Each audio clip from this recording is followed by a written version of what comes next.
রিমঝিমগঞ্জ নামের একটা গ্রাম ছিল, যেখানে অমিত নিজের স্ত্রী দীপ্তি আর দুটো ছেলে কবিশ আর অর্পিতের সাথে থাকত। আমি কতবার বলেছি যে বাড়িতে একটা আলমারি নিয়ে আসি। কবিশ আর অর্পিত দুজনই বড় হয়েছে, তাদের কাপড় চোপড়ও এখন বেশি। কতদিন সেগুলো পুটলিতে বেঁধে রাখবো? হ্যাঁ, তুমি ঠিক কথাই বলেছ। আমি আজকেই বাজারে গিয়ে একটা ভালো আলমারি কিনে নিয়ে আসবো। অমিত বাজারে চলে যায় আর আলমারির দোকান খুঁজতে শুরু করে। তক্ষুনি সে ওখানে পুরনো বস্তু বিক্রি করার একটা দোকান খুঁজে পায়, যেখানে পুরনো আলমারিও রাখা ছিল। অমিত সেটা কিনে নেয় আর বাড়িতে নিয়ে চলে আসে। এটা দেখে দীপ্তি বলে ওঠে, আলমারি আনতে বলেছিলাম, এটা কি পুরনো আলমারি নিয়ে এলে তুমি? নতুন আলমারি আনতে তোমার কি অসুবিধা ছিল? দীপ্তি তাতে সমস্ত কাপড় রেখে দেয়। আর পরের দিন সকালবেলা কবিশ আর অমিত দুজনের বান্ধবী প্রীতি বাড়িতে তাদের ডাকতে আসে। কবিশ, অমিত, কোথায় তোমরা দুজন? ভুলে গেছো নাকি? আজ আমরা সংগ্রহালয়ে যাব। মনে আছে, মনে আছে আমাদের। আরে এই তো আমরা রেডি হচ্ছিলাম। চলো, আমিও এখন তৈরি, শুধু টাইটা পরলেই হয়ে যাবে। মা আলমারিতে রেখে দিয়েছে। কবিশ আলমারিতে টাই খুঁজতে শুরু করে, কিন্তু সে টাই কোথাও খুঁজে পায় না। হঠাৎ করে সে আলমারির ভেতরে চলে যায়। আলমারির ভেতরে একটা আলাদাই পৃথিবী ছিল। কবিশ আলমারির ভেতর থেকে অমিত আর প্রীতিকে আওয়াজ দেয়, অর্পিত, প্রীতি, আমি আলমারিতেই রয়েছি, তোমরা ভেতরে চলে এসো। দেখো এখানে কি সব ঘটছে। কবিশ তো আলমারির ভেতরে ঢুকে গেল। চলো আমরাও গিয়ে দেখি না। প্রীতি আর অমিত দুজনই আলমারিতে চলে যায় আর দেখতে পায় যে ওখানে আলাদাই পৃথিবী রয়েছে। চাঁদ আর সূর্য দুটোই একসাথে আকাশে ছিল, আর দুজনই বরফের তৈরি ছিল। তোমরা খোকারা এখানে কি করছো? আরে আমরা তো আমাদের আলমারির দরজা দিয়ে এখানে এসেছি। ওহো, আচ্ছা, তাহলে ওই আলমারিটা এখন তোমাদের কাছে আছে।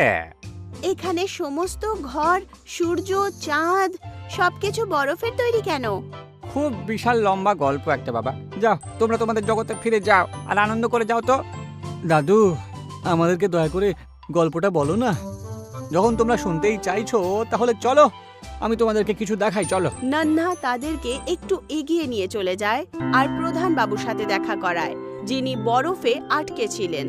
এই লোকটাই হলো আমাদের জগতের প্রধান, যে আগে ছিল। প্রায় 20 বছর আগেকার কথা, যখন আমাদের প্রধান এটা ঠিক করেছিল। এই গ্রামটা বাইরের জগতের থেকে একেবারে আলাদা। এই গ্রামটাকে আমাদের পূর্বপুরুষরা নতুন নিয়মে তৈরি করেছিল, যার দরজা আমার কাছেই আছে। আমি এটাই ঠিক করেছি যে আমরা অন্য জগতের লোকজনের সাথে মিলেমিশে ভালোভাবে থাকবো। সেই জন্য আমি আমাদের জগতের দরজাটা আলমারির ভেতরে তৈরি করব, ঠিক আছে?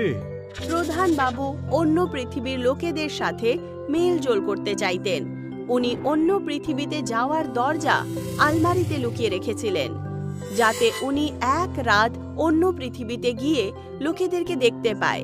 প্রধান বাবু অন্য দুনিয়ায় চলে আসেন আর ওখানে উনি সিদ্ধান্ত নামের এক ব্যক্তিকে দেখেন। কোথা থেকে আসছো বাবা? তোমায় তো এর আগে কখনো এই গ্রামে আমি দেখিনি। আসলে আমি এই গ্রামে থাকি না, আমি অন্য জগৎ থেকে এসেছি। আমি ঠিক বুঝতে পারলাম না। অন্য জগৎ?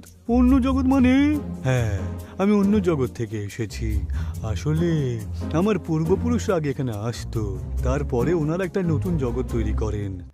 আমি শুধু এই জগৎ থেকে যোগাযোগ রাখতে চাইছিলাম আর দেখতে চাই যে এখানকার লোকজন কেমন। যদি তাই হয় তাহলে তোমার দুনিয়ায় আমাদের নিয়ে চলো, আমিও তো একবার দেখি তুমি সত্যি বলছো নাকি মিথ্যে। প্রধান সিদ্ধান্তকে ওই আলমারির ভিতরে নিয়ে যায়। জমিদার অন্য পৃথিবীতে এসে খুব আশ্চর্য হয়ে ওঠেন। এ তো সত্যিই একটা অদ্ভুত জগৎ দেখছি, কিন্তু এটা কি করে হতে পারে? আমার পূর্বপুরুষরা এই জগৎটাকে তৈরি করেছিল। ওনারা এই সমুদ্রের মাঝখানে একটা জাদুর হিরে পেয়েছিলেন, যার সাহায্যে এই জগৎটা তৈরি করেছিলেন। আমি ওই জাদুর হিরেটা দেখতে চাই। তুমি কি আমাকে ওই জাদুর হিরেটা দেখাবে প্রধান? ও হিরেটাকে দেখা অন্য জগতের জন্য বারণ তো, কিন্তু আমি তোমাকে দেখাবো। যদি আমি দেখালে পরে আমাদের সম্পর্কের মধ্যে বিশ্বাসঘাতকতা না হয় তাহলে। প্রধান সিদ্ধান্তকে সেই হিরেটা দেখায়। জমিদার সেই হিরেটাকে দেখে প্রচন্ড অবাক হয়ে ওঠে। এ তো খুবই সুন্দর আর বহু মূল্যবান হিরে দেখছি। এইটাই হলো সেই হিরে, যে হিরে আমাদের জগৎকে বেঁধে রেখে দেয়। এই জগৎটা সত্যিই খুব ভালো। আমি আমার জগতে গিয়ে লোকজনকে জড়ো করছি। সিদ্ধান্ত নিজের দুনিয়াতে চলে আসে আর সেই হিরেটা চুরি করার ব্যাপারে ভাবতে শুরু করে। পরের দিন সিদ্ধান্ত আবার সেই আলমারির সাহারায় সেই পৃথিবীতে চলে যায় আর সেই হিরেটার কাছে পৌঁছায় আর সেই হিরেটা নিজের জায়গা থেকে বার করে নেয়। তক্ষুনি প্রধান চলে আসেন। দাঁড়াও, তুমি এমনটা করো না। তক্ষুনি সিদ্ধান্ত সেই হিরেটা ওখান থেকে বার করে নেয়।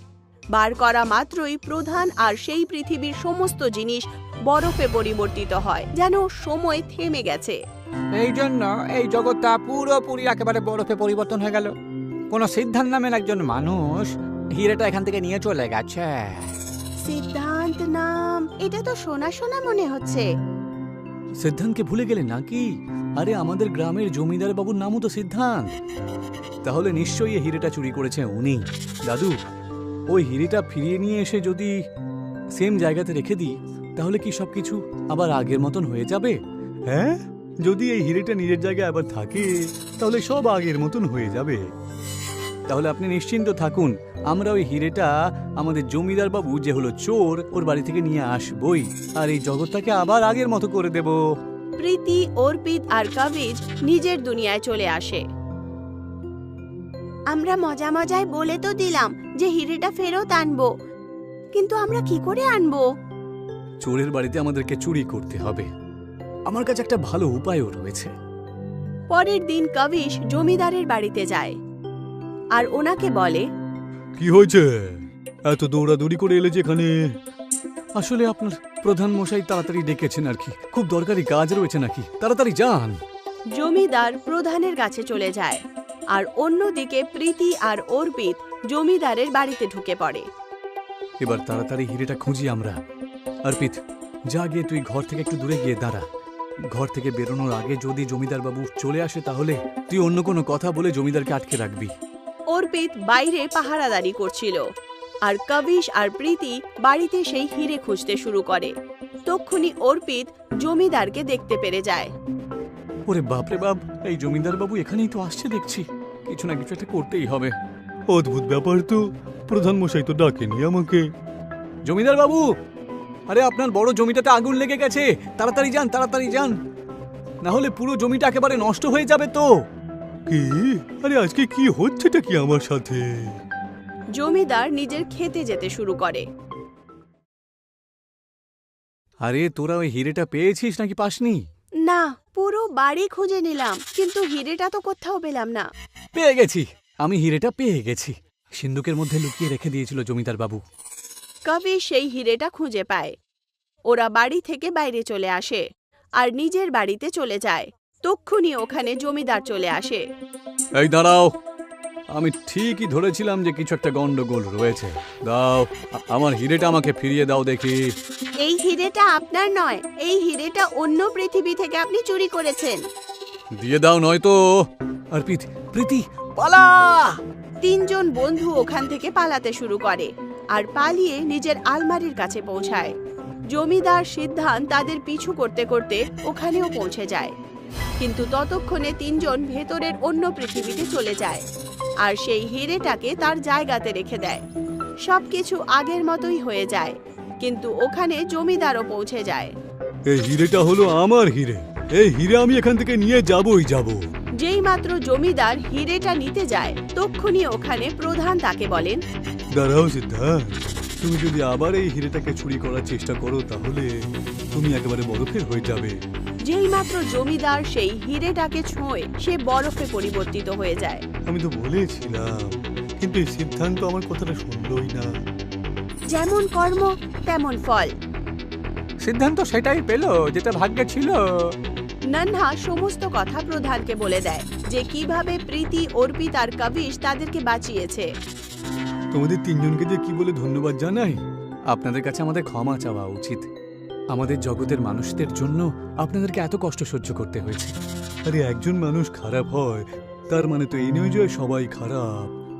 তোমরা আমাদের জন্য অনেক সাহায্য করলে, এটাই তো এই কথাটার প্রমাণ। তোমরা তিনজন এখানে যখন তখন আসতে পারো। পরবর্তীকাল থেকে প্রীতি, অর্পিত আর কবিশ নিজের আলমারি দ্বারা অন্য পৃথিবীতে আসা যাওয়া করতে থাকে।